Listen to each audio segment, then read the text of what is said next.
Добро вечер. Вечерва во топ тема гостина е председателот на државата Стево Пендаровски. Добро вечер. Добро вечер. И добре дојдовте во студиото Добре на Телма.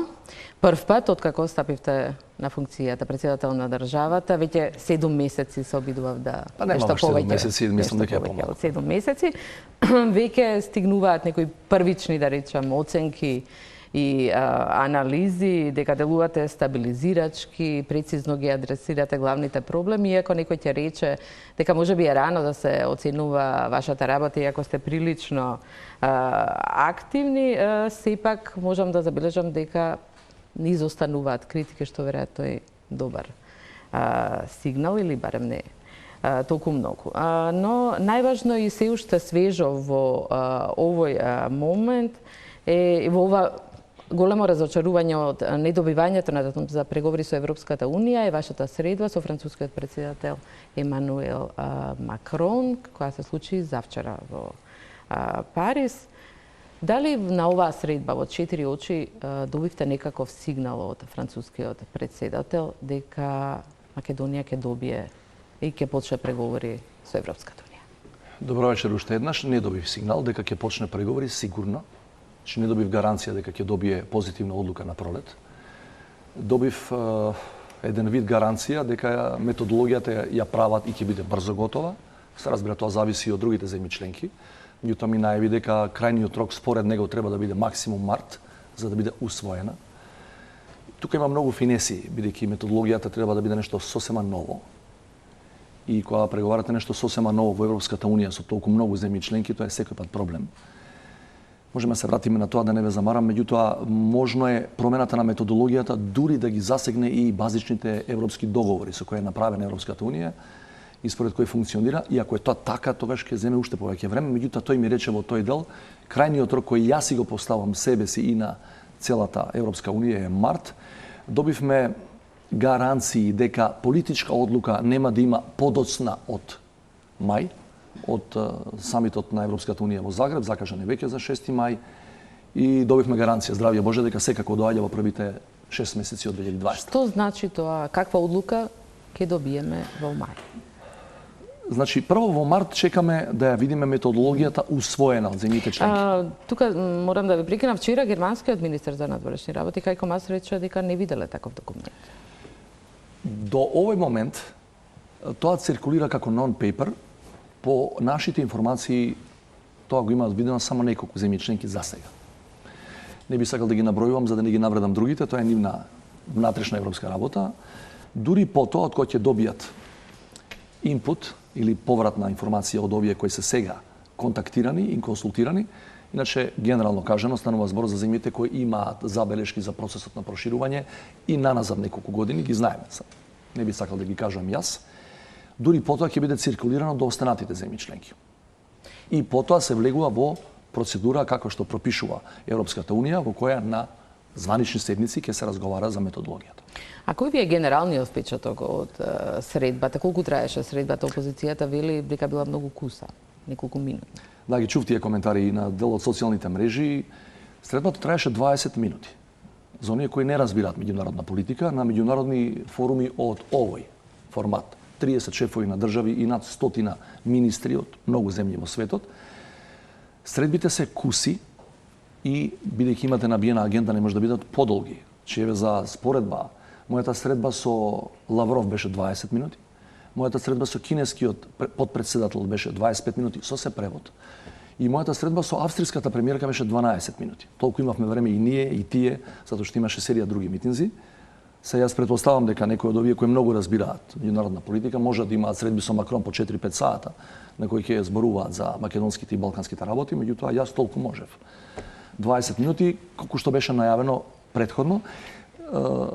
Да се вратам на вашето прашање, генерално ми остави впечаток на нетрадиционален, нестандарден политичар. Тој и во политичка смисла неговото движење на марш го направи дури од кога излезе од владата на Оланд, значи него следеше традиционалниот начин од локално ниво па на централно ниво, че неговата партија е млада, он има локални избори следната година и тој нема ниту еден градоначалник во моментот, бидејќи значи нема локална инфраструктура на неговото движење.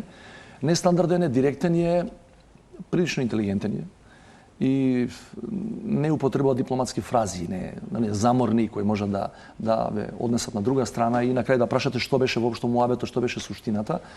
На самиот почеток на разговорот ми рече дека вели сакам да разговараме само за ЕУ проширувањето, ако се согласувате, и сега ја ќе ви кажам која е мојата позиција и сакам да ги чујам вашите размислувања за мојата позиција. И на крајот на разговорот, што е невообичаено на такво високо дипломатско ниво, бидејќи неспорно се работи за еден од 5 највлијателни лидери во светот во моментов, ми вели сега да ви кажам на што можам да се обврзам, на што не можам да се обврзам. На што се обврза? Се обврза во делот на методологијата, во делот на одлуката политичка која ќе следи по методологијата и се обврза да дојде во нашата земја и да им објасни, така рече, сакам јас да им објаснам на вашите граѓани која е мојата позиција, бидејќи во меѓувреме после 18 октомври и Европската унија, Советот на Европската унија вели многу негативни извештаи имаше за позицијата на Франција и за моите видувања за проширувањето. Многу голем дел од тоа не беа точни видувања, коментари и анализи. Јас немам намера да ми нудам алтернативно членство или алтернатива на членството.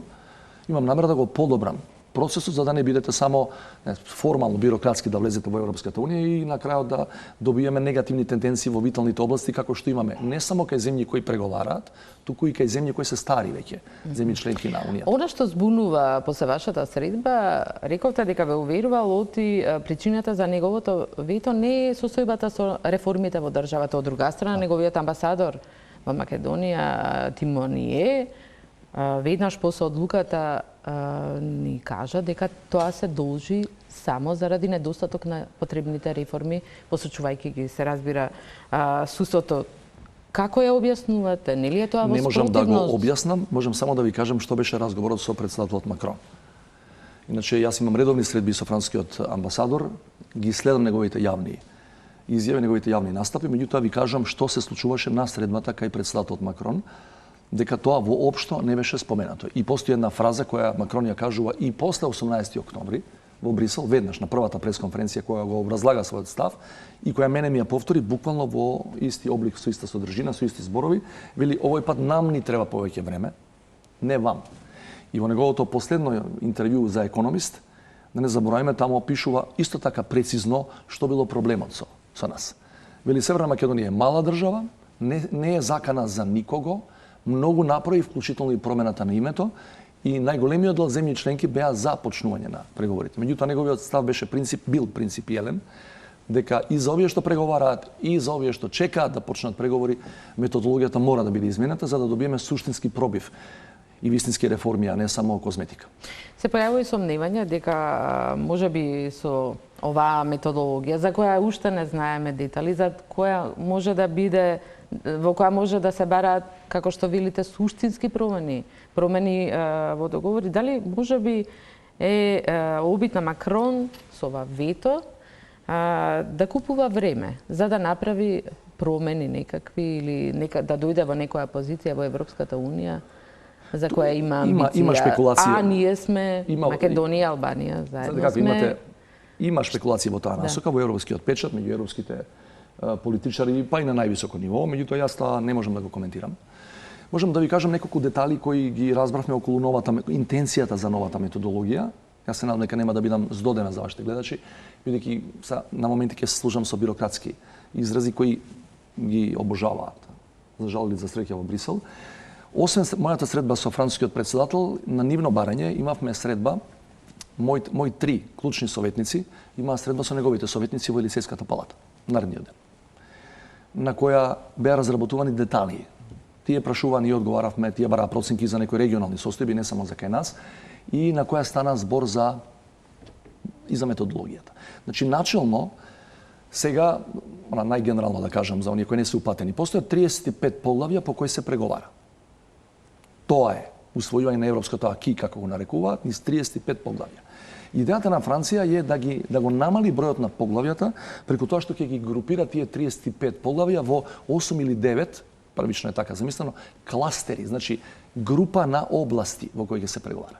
Од која успешно ќе испреговарате еден од тие кластери, та група на области, вие практично станувате парцијална членка или секторска членка на Европската унија. Од тој момент имате право на структурните фондови, кои не им се достапни само на кандидатите, туку само на членките, и вие од тој момент имате право да присуствувате која станува збор за тие области во Брисел, како да сте полноправна членка, се разбира без право на глас, но со право на дискусија.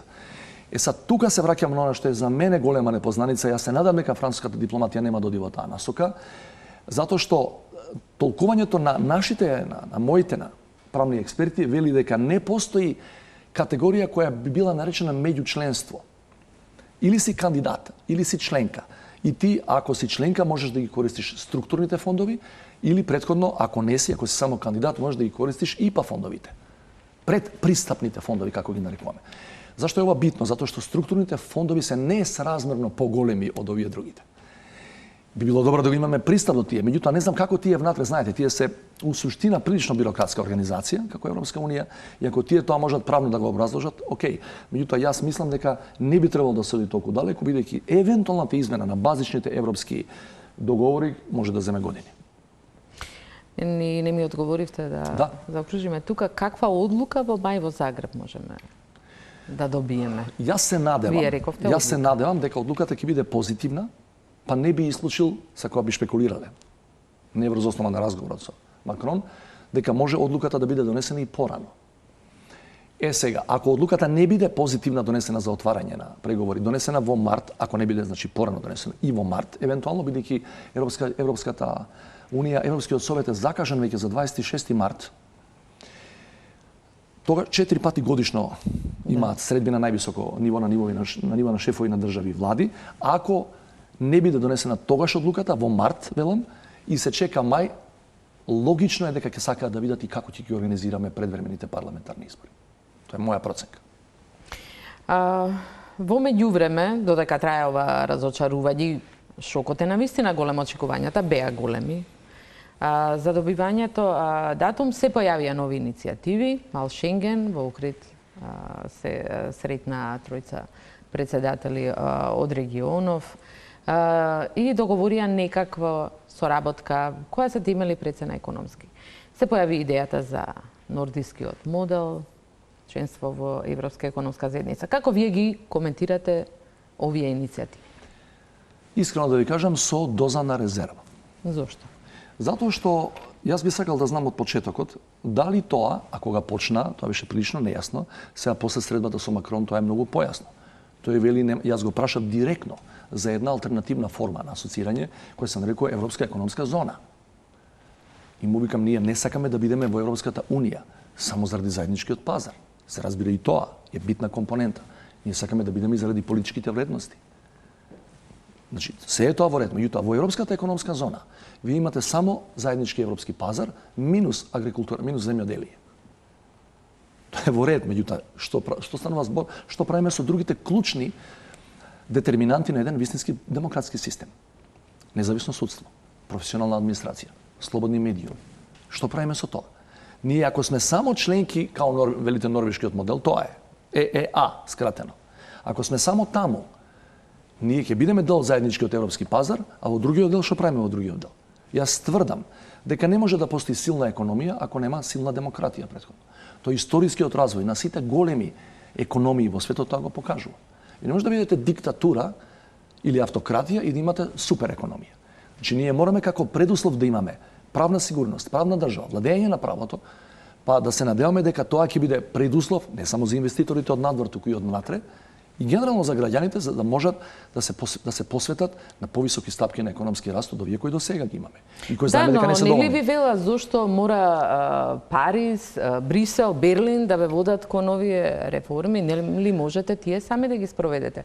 Јас знам и на дека Македонија и на другите балкански земји. Јас знам, ова го повторувам неколку пати низ годините, из многу години наназад, и знам дека не им се допаѓа на некои македонски националисти. И тоа ја тврдам дека ако ги користите само автономните сили и ресурси кои ги имаме ние тука, на овој развој на политичка култура, генерално демократски развој, ние сме само од 91-ва формална демократија. Ние не можеме да успееме. Че ние можеме да се развиваме и да дојдеме до некое задоволително, да речеме просечно денешно европско ниво во економски и демократски развој, ако одиме сами после 80 години. А ако одиме со помош на Европската унија, со тие стари и зрели демократии, можеме тоа да го направиме за многу покусо време. Јас на Макрон го реков тој пример. Ши внимавајте, ние денеска децата наши во школа ги учиме на вредностите на Француската револуција. Вие тоа сте го стартувале пред 230 години. Ние сакаме тие векови да ги премостиме, без ваша помош, без старите демократии на Западната алијанса. Ние тоа не може да го направиме доволно брзо и доволно квалитетно. Да се вратам на мал Шенген. Има ли несогласувања меѓу вас и премиерот Заев околу оваа иницијатива, бидејќи мал Шенген е изненадување за многувина, имаат и другите земји резерви, Црна Гора прва се јави, бидејќи постојат и други вакви иницијативи, ЦЕФТА, кои ги регулираат истите односи, Берлински процес. Таа тема ја отворивме, не знам колку јавноста знае, и на лидерската средба кај мене кога разговаравме околу европерспективите после негативната одлука на последниот ЕУ самит. И тука беше исто дискусија во која премиерот се вклучи и рече дека се разбира многу предпазливо таа насока, дека ништо нема подпишано, дека допрва се препознаваат базичните елементи на тој концепт. Меѓутоа, мојот дел од дискусијата беше во оваа насока. Внимавајте, она што се знае, барем во тој момент што се знаеше, од првичните документи понудени од српска страна. Во основата на тој концепт, популарно наречен мини Шенген, иако тоа повеќе не е само Шенген, во основата стојат 4 така наречени слободи. Од движење на луѓе, капитал, услуги. Значи, она што е во основата на Европската економска зона, што ви ја спомнав пред малку, тој така наречен норвешки модел. И ако е само тоа, а при тоа ја имаме практично мртва ЦЕФТА, која е у суштина слободна економска зона во југоисточна Европа, и која претходно како така функционираше, се од познати причини косовските такси и мерките кон Србија, практично е и санкциите кон Босна и Херцеговина во тој дел, не само кон Србија, практично е на стендбај. Ако не ја оживуваме ЦЕФТА, а одиме во овој концепт, кој е многу сличен на она што тогаш циркулираше, да не бидам сега до толку отворен, меѓутоа високи европски функционери на наши делегации им велеа зашто не би размислиле ако ова е далечна иднина или не знам Франција или било кој од X причини не сака да ве примаат, да ве примаме во Европската унија следниве не знам години и децени, што не би размислиле за оваа варијанта. И ја во тој дел имав резерва и да ви кажам најотворено, значи кога беше Ѓукановиќ кај во посета кај мене, јас го праша бидејќи станува збор неспорно за еден од најискусните политичари во целата регија и пошироко. Најдолго е на функција, дефинитивно. Како, и многу работи помина за да биде таму каде што е сега, неговата држава од независноста до денес. И молам, господине председател, како вам ви личи ова? Тоа беше буквално, ако не се лажам, дента кога беше првиот самит на овој така наречен мини Шенген во Нови Сад. Вели, не ги знам сите елементи. Меѓутоа, ако е тоа било каква компензација за полноправно членство, ја би бил резервиран према тоа. И вели ова ќе му го кажам и на премиерот, и му го кажал и на премиерот. Така што во делот на мини Шенген, оно што го знам последно од Заев, се оди многу внимателно, се оди кон тргање на трговските бариери во регионот и кон олеснување на движењето на луѓе, стоки, услуги, капитал. И при тоа не се чепка воопшто во она што значи некако пошироко. Кажете на председателот Вучич идната недела одите во Белград во официјална посета. Сигурно ќе стане збори за ова, а тој се повикува на американска поддршка токму за малиот Шенген. Да, се повикува на изјавата на Метју Палмер. Да. Ете, и некои други во меѓувреме рекоа, сега и мене ми е полесно. Откога Макрон кажа дека ние не ви нудиме алтернатива на членство, и никогаш мојата идеја не била да ви нудиме алтернатива на членство, сега можеме да разговараме помирно и за мини Шенген и за било што. Меѓутоа, знаете што е проблем со тој мини Шенген? Во старт, тој има системски проблем. Структурен проблем. Ви имате 6 држави на Западниот Балкан, меѓутоа тие се 6 само за нас, со се нас. Бидејќи ние ги признаваме и Косово и Србија. Вие практично не можете ни една регионална иницијатива, во било која, во култура, во спорт, фудбалски мечеви кои се во прашање, да ја извлечете консеквентно, затоа што ако поканите представник на Косово, србите не доаѓаат и обратно. Значи вие не можете буквално западно-балканска иницијатива да извлечете до крај консеквентно ако се обидувате да ги повикате сите кои вие сте ги признали како држави, кај што имате амбасади и дипломатско представување. Затоа мене ми се чини дека мини Шенгенот мора да направи напори во идниот период на некаков начин, се разбира, како велат странците, статусно неутрално кон Косово. Мора да најде начин да го асоцира Косово некаде во близина, а претходно задолжително Босна и Херцеговина. Инаку не гледам како ќе функционира било каква балканска иницијатива, ако дел доаѓаме на средби, дел не доаѓаме. Ова е прва фаза и тоа го почитувам.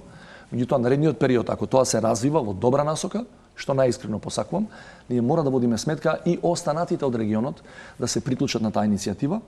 Инаку да знаете, нема среќа, не е возможно само вие да просперирате во регионот, сите околу вас да страдаат или да назадуваат. Да, но стравувањата ќе се согласите постојат, бидејќи чувството дека не туркаат како што рече Род, во задниот двор на Европската Унија се навистина големи.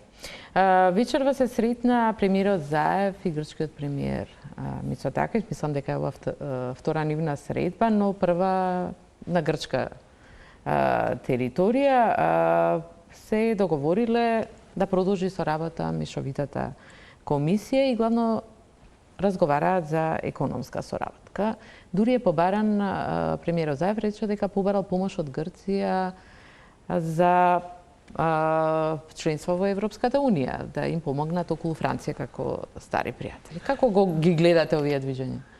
Знаете како во тој дел имаше многу резерви околу новата грчка влада, нивниот пристап, околу преспанскиот колку се веќе на власт неколку месеци, јас мислам дека тие успешно ги разбија сите тие муабети или шпекулации, дека тие ќе одат кон директно поништување на преспанскиот договор, ако не во правна смисла и со правни средства и методи, тогаш со своето практично политичко однесување. За наша среќа, тоа не се случи, бидејќи начело на грчката влада е еден искусен политичар од една од најголемите нивни политички династии во историјата, кој многу добро знае што е реалната политика и многу добро знае, бидејќи неговите најблиски од семејството беа инволвирани во самите почетоци на нашиот спор околу името, многу добро знае кој стои за договорот од Преспа. Така тоа не е личен каприц на Заев и на Ципрас, текнало едно попладни, многу добро знае кој беше во вториот ред, во третиот ред, во позадина, кои беа силите, освен Метју Нимиц кој е формално видлив, беше формално видлив во таа позиција. Мојата проценка е дека во првиве неколку месеци од своето владење, грчката влада се однесува со должна почит кон потпишаното, како што и личи на секоја сериозна држава која држи до тоа договорите кои ги потпишала како држава, не како влада или како поединец или кој си, ги почитува.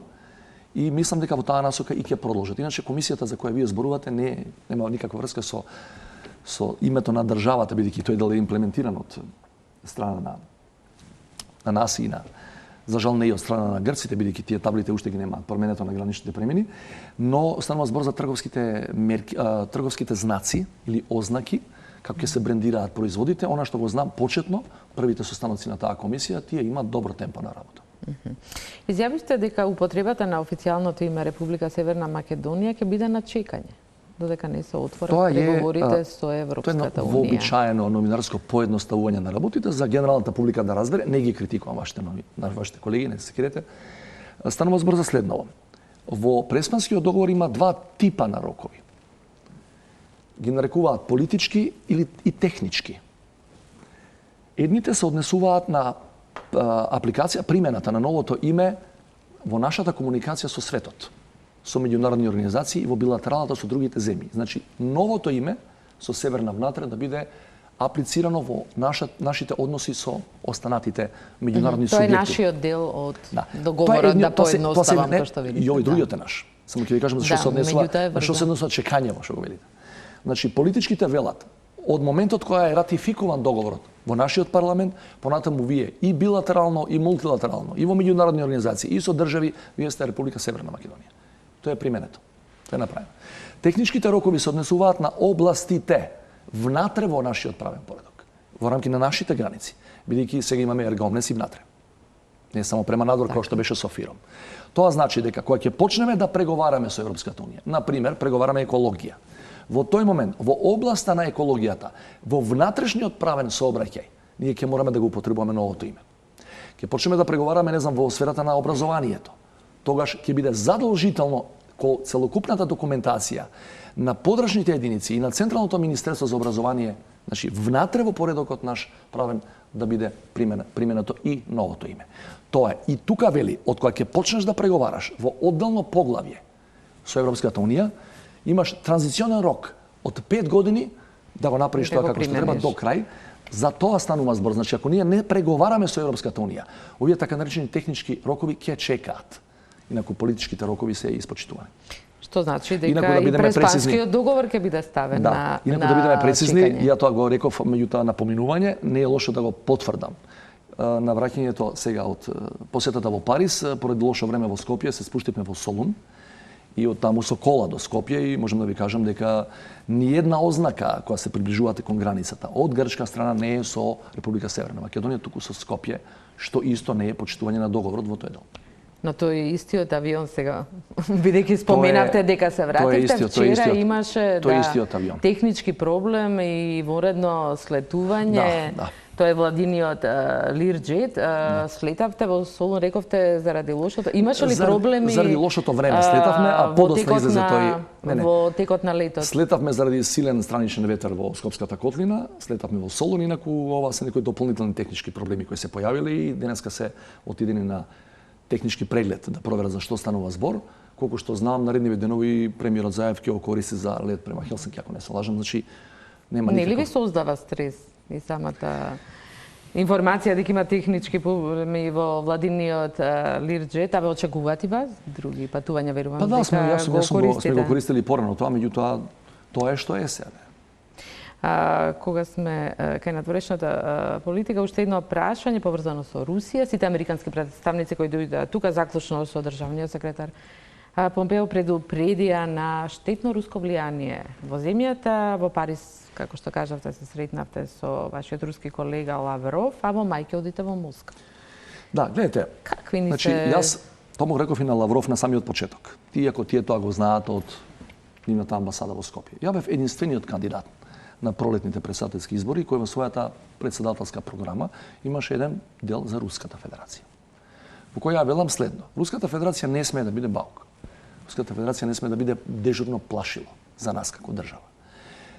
Ние одиме кон реализација на нашите стратешки цели. Конечно, јас пред да станам претседател бев национален координатор за НАТО. Моите западни референции, ја мислам дека никој кој следи политика во оваа земја не ги спори. И мислам дека имам најголемо право да кажам да, нам мора да ни престои, да го наречам помпезно, стратешко отварање и кон Москва. Не во смисла да ја замениме стратешката парадигма исток со запад, тоа е надмината работа. Меѓутоа, ако ние за неколку месеци од сега влегуваме во НАТО, тоа е неспорно. Технички се проблемите во Мадрид, сите ги знаеме. И ако почнеме преговори со Европската унија, сега или за некој месец од сега, во што е стравот кон такво отварање кон Русија, во делот на трговија, делот на економија и особено во делот на енергетиката. Станува збор за голем пазар и особено станува збор за енергетски джин кој има веројатно една од најдобрите експертизи во таа смисла. Зборуваме за гасификација кај нас. Од кај ќе ги донесеме тие експерти за таа? Ние ги немаме. Ако погледате на картата на Европа, па и на членките на Европската унија, дали знаете кои се три најмногу енергетски зависни држави членки на Европската унија од руските енергенси?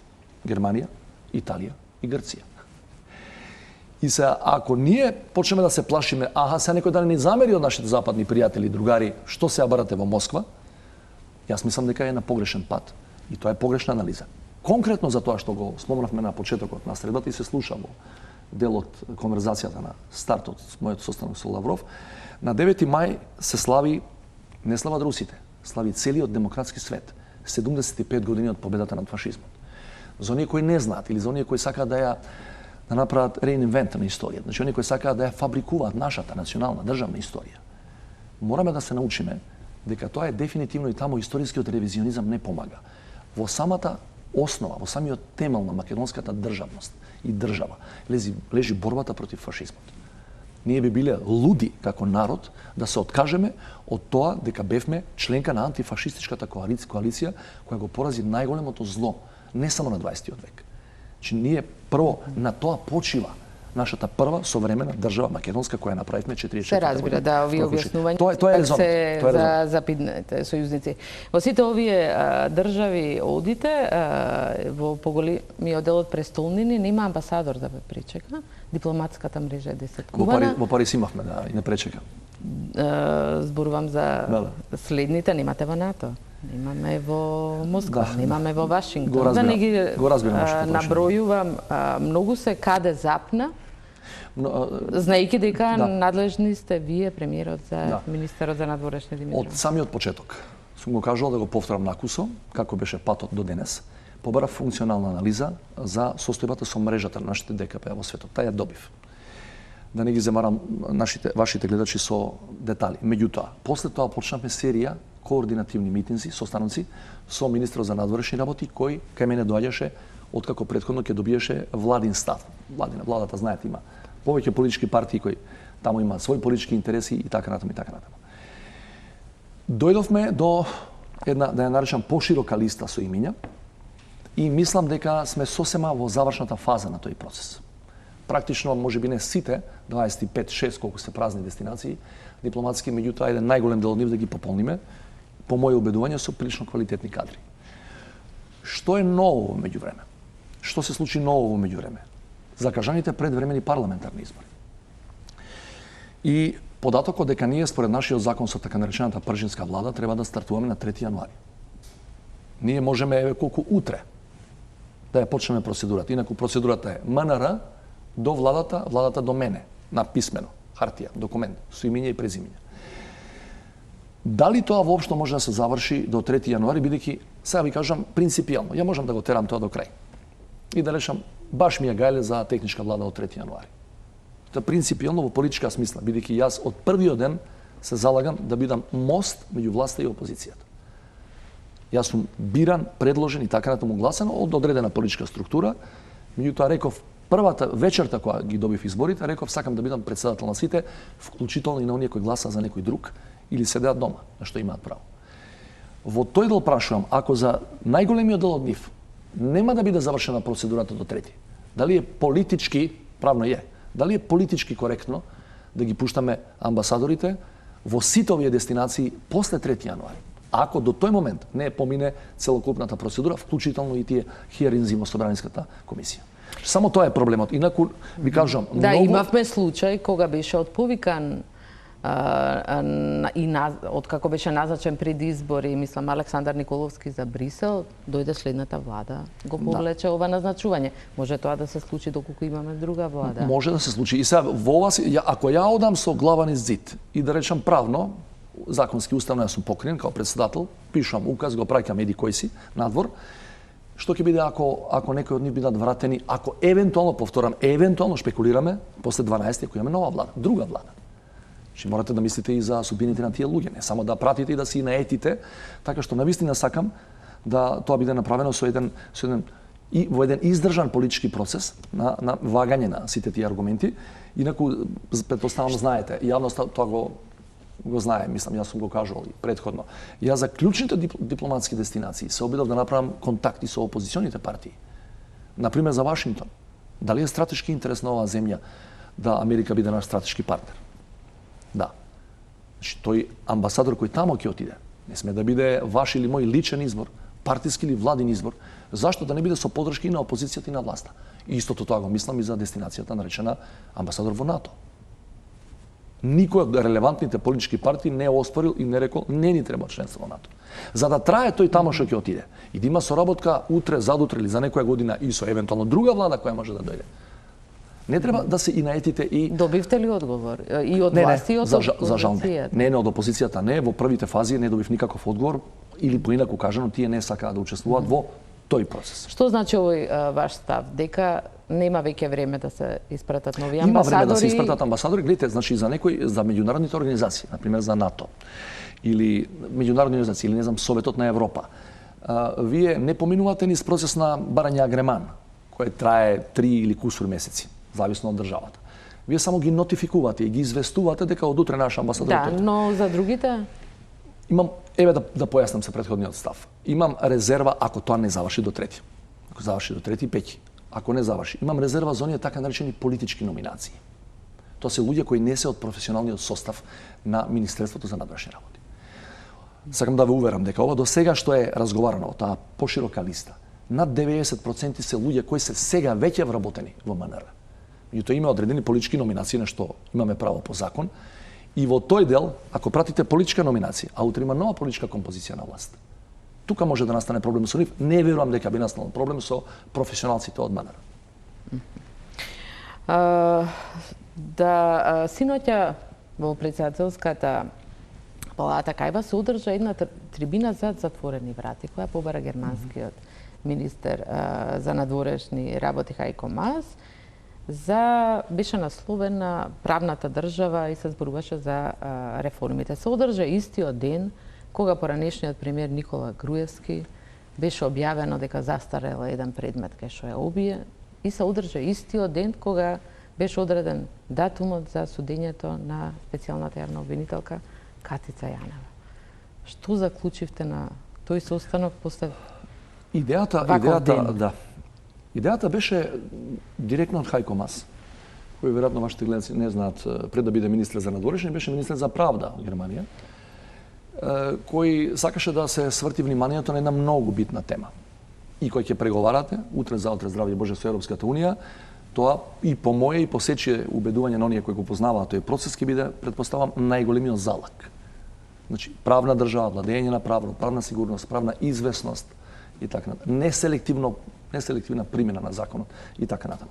Значи, беше на иницијатива на германскиот министер, се одржа во мојот кабинет. Идејата беше клучните функционери во таа област беа сите од обвинителство, корупција и така натаму. Комисија за антикорупција, министер за...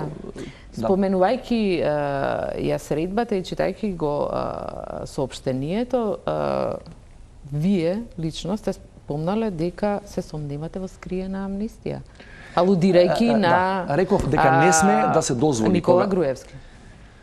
Не само на Никола Груевски. Го поврзувам тоа, бидејќи токму тој ден се случи да се прогласи застарување на предметот кинески батист, што беше обвинет за мито. Не го пуштивме во соопштение, во моето излагање ukratko да ви кажам о тој дел. Значи, јас прво мислам дека е добро што се направи континуитет и што предметите се презема од поранешното специјално јавно во сегашното редовно обвинителство.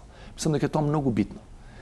И во делот на временската дистанца кога тие предмети утре за утре ќе се решаваат, значи ако почнува се наново или ако се изгубат некаде, тоа може да биде скриена амнестија. И мислам дека е или одлично. Или ако застарат. Да. Одлично е, ќе се вратам на тоа трето прашање, трето подпрашање во истиот комплекс. Значи, одлично е што предметите беа трансферирани. Меѓутоа, велам, ќе ни треба секако наредниот период закон за јавно обвинителство. И велам во тој дел, бидејќи сега предметиве се од бивше СЈО се трансферирани, нам не ни треба повеќе брзање и апелирам идниот закон за јавно обвинителство да се направи, саглам, со барање на европски искуства, со помош на европски експерти и тоа да биде стварно издржан закон кој ќе ги уреди работите внатре на нормативно ниво, зборувам. Што значи одново, после сите неуспешни преговори, ние веќе имаме предлог на владата, предлог на опозицијата, заглавија не го донесува. Сега сосема нов. Гледате како спојувам, значи, ја велам, трансферот е направен на предмети, по мене тоа е добро. Не трпат процедурите, постапките не трпат, не се губи ништо тука, ни време, ниту докази. И сега, овој закон, очигледно не можевме да го донесеме од познати причини до сега, сега не мора да брзаме, значи 10 години да го квачиме, меѓутоа ние мораме овој закон да го донесеме темелно, добро, во склад со најдобрите европски практики и ќе мора да има странска експертиза во тие работни групи. Тоа е во тој дел. За скриената амнестија, да знаете. Мојот став е дека порано имаше предлози во тие преговори меѓу работните групи, давани доаѓања на различни страни. Не би сакал да поверувам дека било кој следни експертски или политички разговори меѓу било кого во оваа земја ќе се дрзнат да размислуваат повторно за скриена амнестија. Ние дури тогаш нема никогаш да влеземе во Европска унија. Значи не постои земја членка на Европската унија. Не Франција, ни една, најмалите од Балтикот, кои не ни велат тоа мора да се излеше до крај со постапките и да се истражи тој огромен еден скандал во кој имаше милиони снимки. Поинаку вие не може да бидете третирани како правна држава. Но тој закон за јавно обвинителство на кој инсистираат токму во Европската унија, самите држави кои го бараат, можеме да си го дозволиме тој луксуз од неколку години дури да донесеме како што треба? Не, Тамара. Не, јас зборам. Гледате, значи ајде да се вратиме се на ова што ме сега и пак некои избрзани, да речам. Не, сега ќе се вратам на ова што вие ме ми направивте компарација меѓу Макрон и Тимонија тука. Да. Значи, ја ви тврдам, врз основа на сите расположиви податоци кои ги имам, дека Европската унија во овој момент од нас не бара нов закон за јавно обвинителство за да ни даде датум. Ви тврдам, не само врз основа на разговорот со Макрон. Ви тврдам. Не постои, прашете во МНР, со кого тие комуницирале, прашете во кабинетот на премиерот.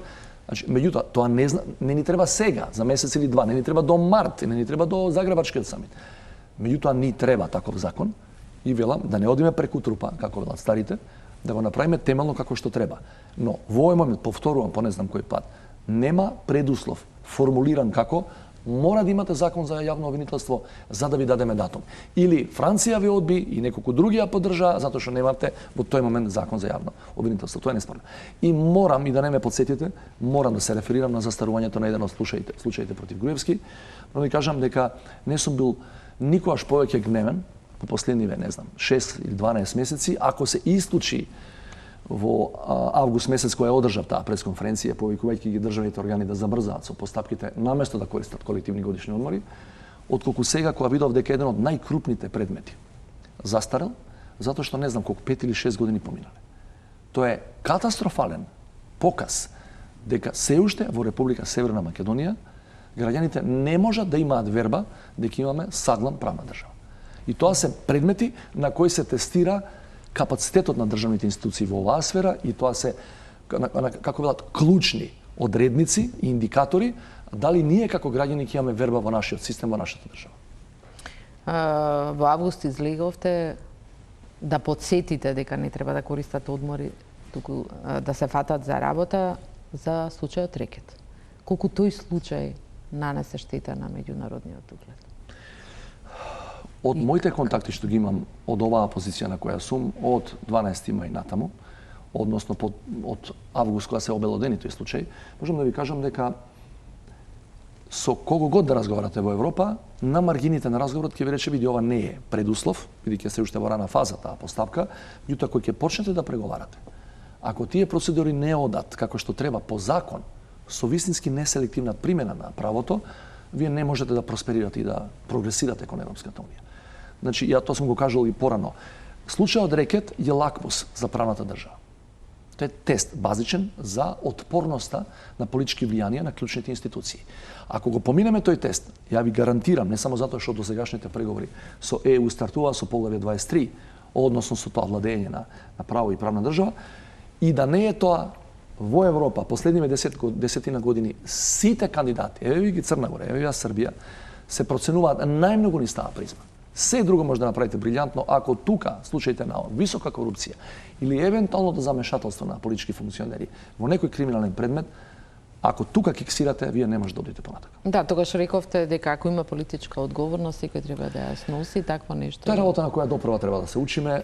За жал, бев предмет, тоа не е тајна, бев предмет на критика и од некои луѓе, условно кажано од мојата политичка страна, зошто таква изјава, зошто таква пресконференција.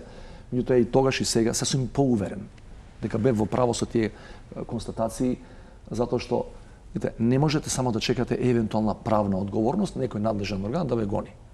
Постои валјда нешто што се нарекува дури и во политиката. Образ. Може да видиме ѓонови за некои очигледни ситуации.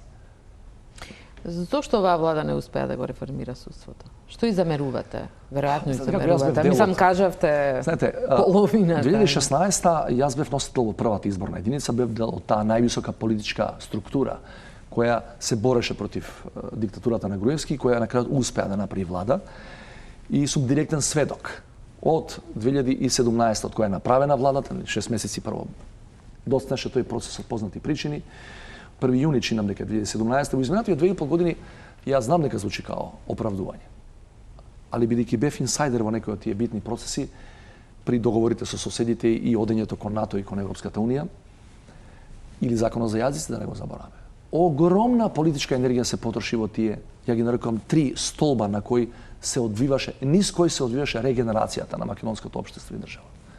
Значи законот за јазици внатре ја засили во многу кохезијата. На страна коментари на Венецијанска комисија, тоа е во ред. Јас зборам за политичките аспектите на тој закон. На политичките аспекти. Правните ќе ги разговараме доправа. Договорот со Бугарија и договорот со Грција. Иако, поготово договорот со Бугарија е се уште во фаза на имплементација. Меѓутоа, тоа беше нужен предуслов да ги смирите страстите, некој не знам колку знаат нашите луѓе, нашата јавност.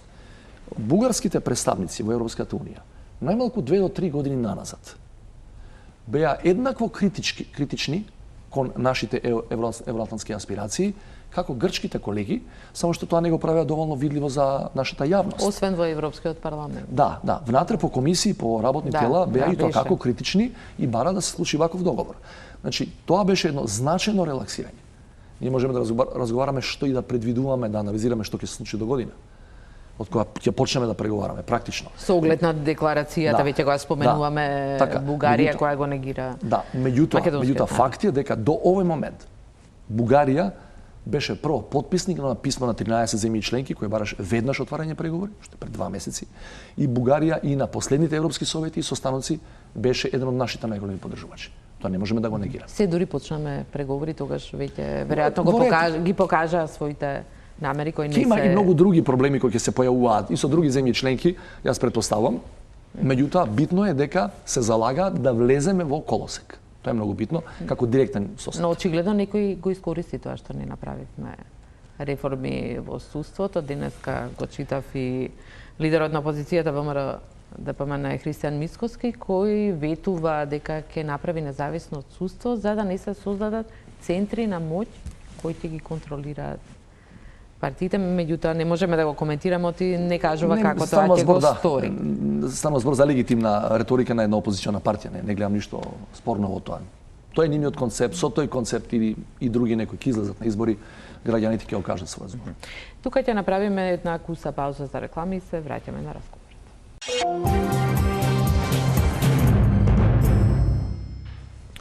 Гледате Топ тема. Гостин во вечерашната Топ тема е председателот на државата Стево Пендаровски.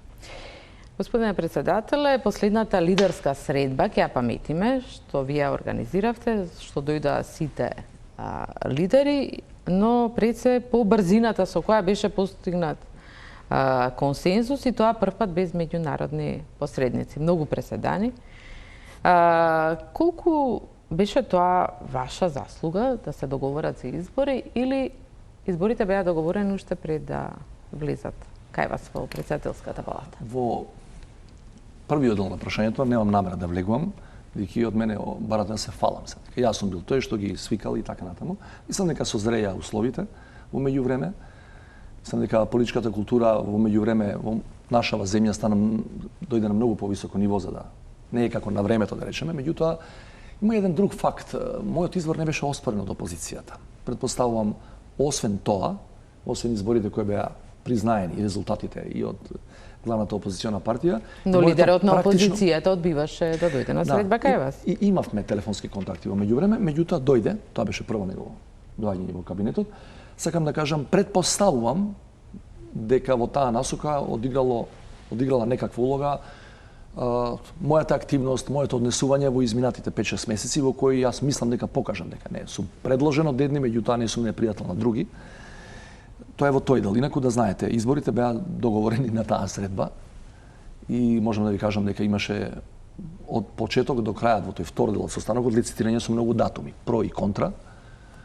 Клучната дебата се водеше околу потребата да се обезбеди пржинска влада во полно траење од 100 дена. Затоа што првишните предлози на премиерот Заев беа во декември, два датума во декември предложи. Меѓутоа Мицковски сметаше дека во тој случај би имале само 50 на денови прилика и дека тоа не би биле 100 предвидени по закон денови за пржинска влада. И тука имаше различни правни толкувања. Има правници кои сметаат дека ако се работи за предвремени избори, дека тоа не мора да се испочитува 100 дена пржинска влада. И тоа мислам дека е добро што надвладеа ставот, басен политички джентлменски еден став, дека окей, ќе дадеме 100 дена и изборите ќе ги закажеме подоцна со цел да го испочитуваме. И ако се предвремени избори, во суштина не се редовни, по редовен рок, и мислам дека тоа беше добро. Значи, ви кажувам дека договорот за предвремени избори се случи за помалку од час.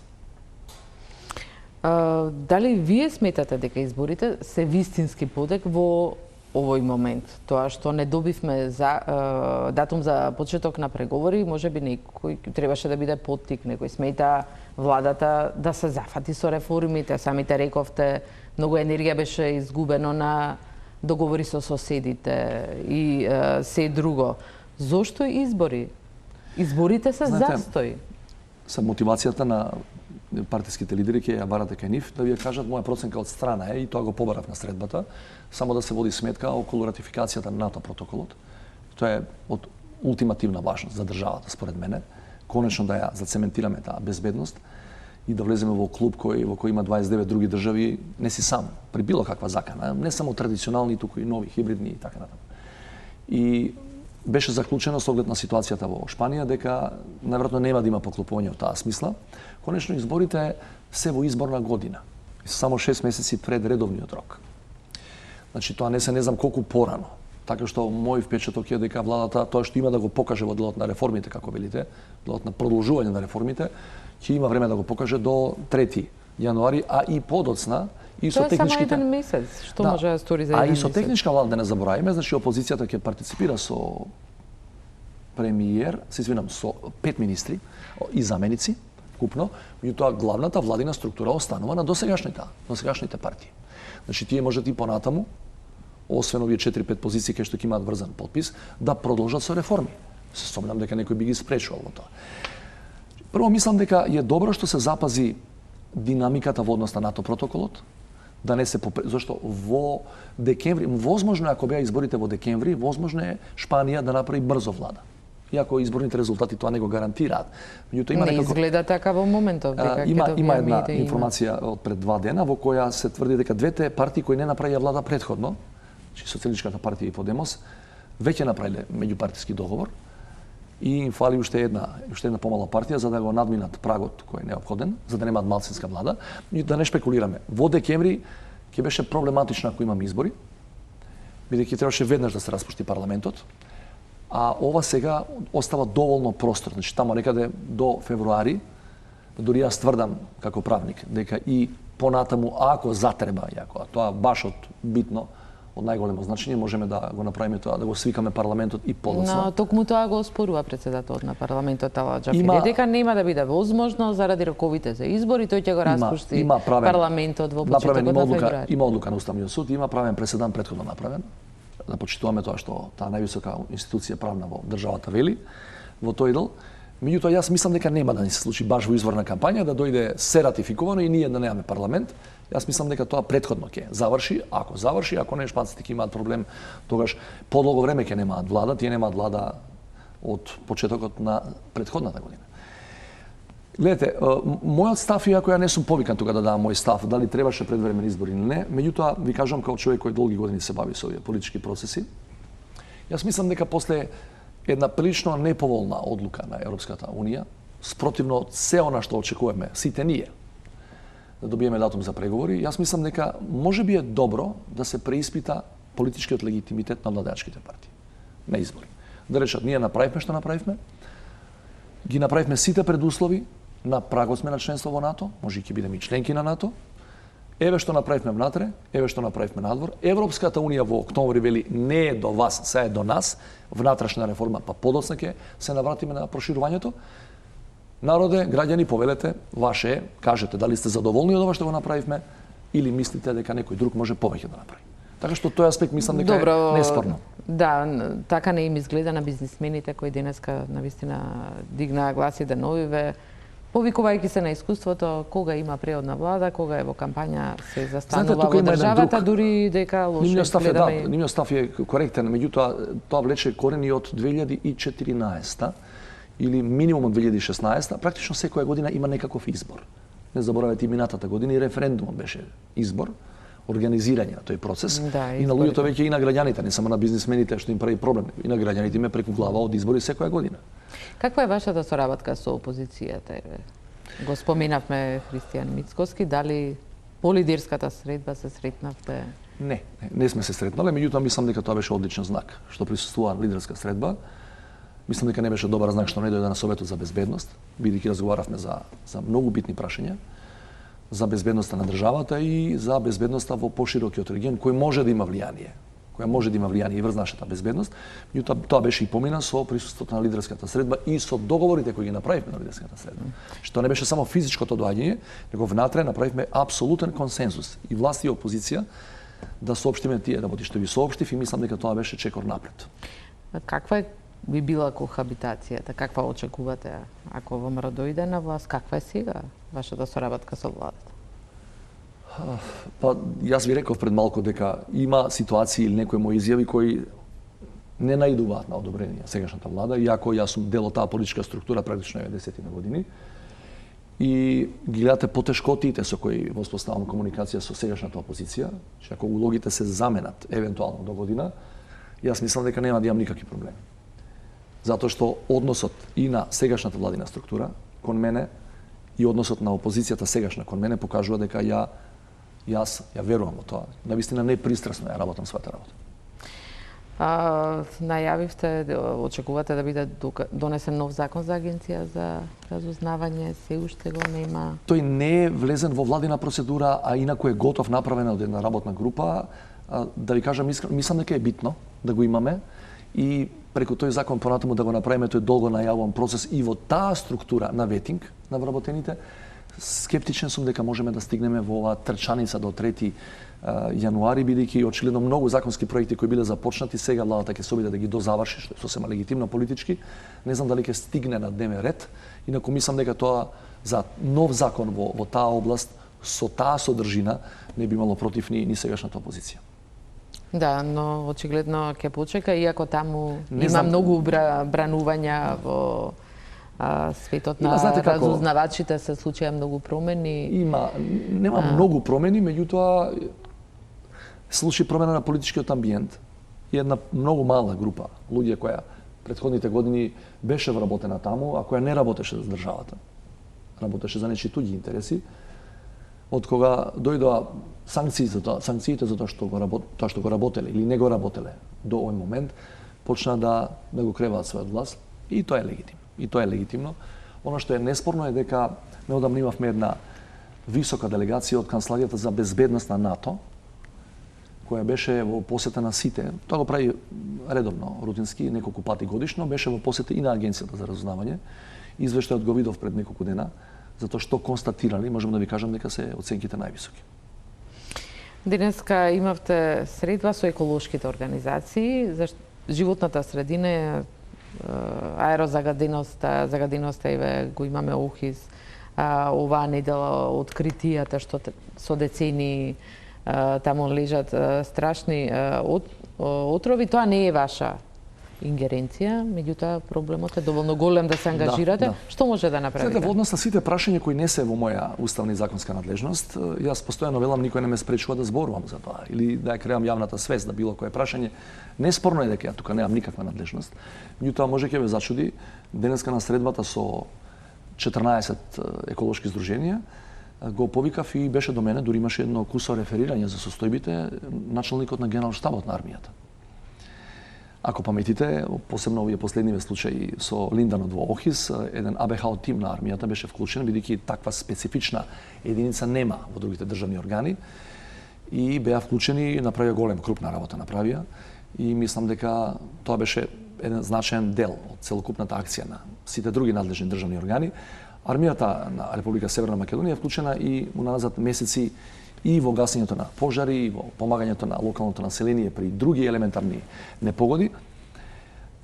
Го повикав началникот на генерален штаб затоа што има едно барање од група на невладини, дел од нив и јавно ги доставија тие барања до медиумите, во кој се бара армијата да биде присутна или армијата да се вклучи во заштита на човековата околина, па дури и со предлози да биде, не знам, стражар покрај некој депонии и да пријавува или да ги санкционира оние кои тоа го прават, палењето и сличните нелегални активности. Очигледно другите институции не си ја вршат работата. Не би сакал да влегувам во тоа, меѓутоа морам да ви кажам дека и за нив, тоа им го реков и денеска, армијата не смее. Значи, апсолутно не смее примарно да се ангажира внатре во нашите граници.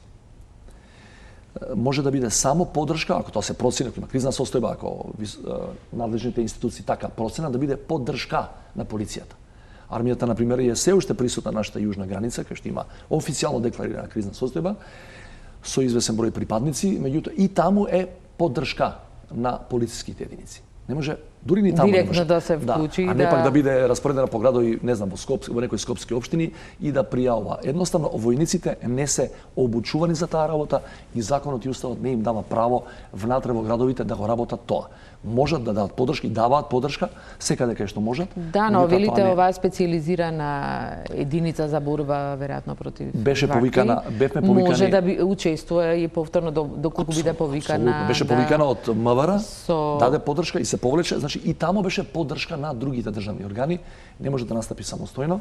Тоа е секаде така во демократски држави, армијата нема што да бара внатре во внатрешноста на државата, на улиците и не дај Боже да се справува со, не знам, со тој тип на примарно, зборам, примарно се справа со тој тип на закани. Да го гледате незадоволството кај граѓаните токму на еколошките теми и самите тие по средбата кажаа дека се подготвени дека можеби ќе ги бойкотираат изборите, дека ќе блокираат институции доколку ништо не се предеме. Да, некој мене ми го рекол тоа внатре, зборуваат за облици на граѓанска непослушност, што имаат право, се разбира, ако така решат.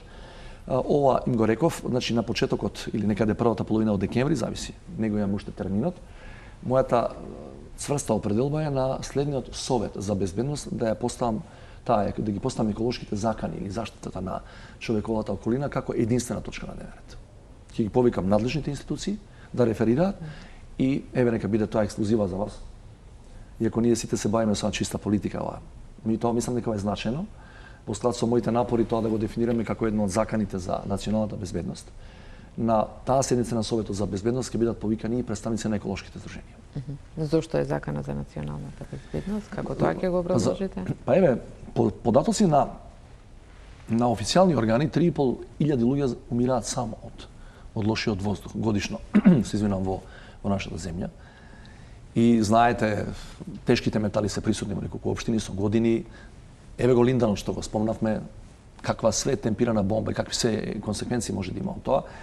Чи станува збор за закана која се повеќе и повеќе во демократскиот свет се дефинира како едно од примарните.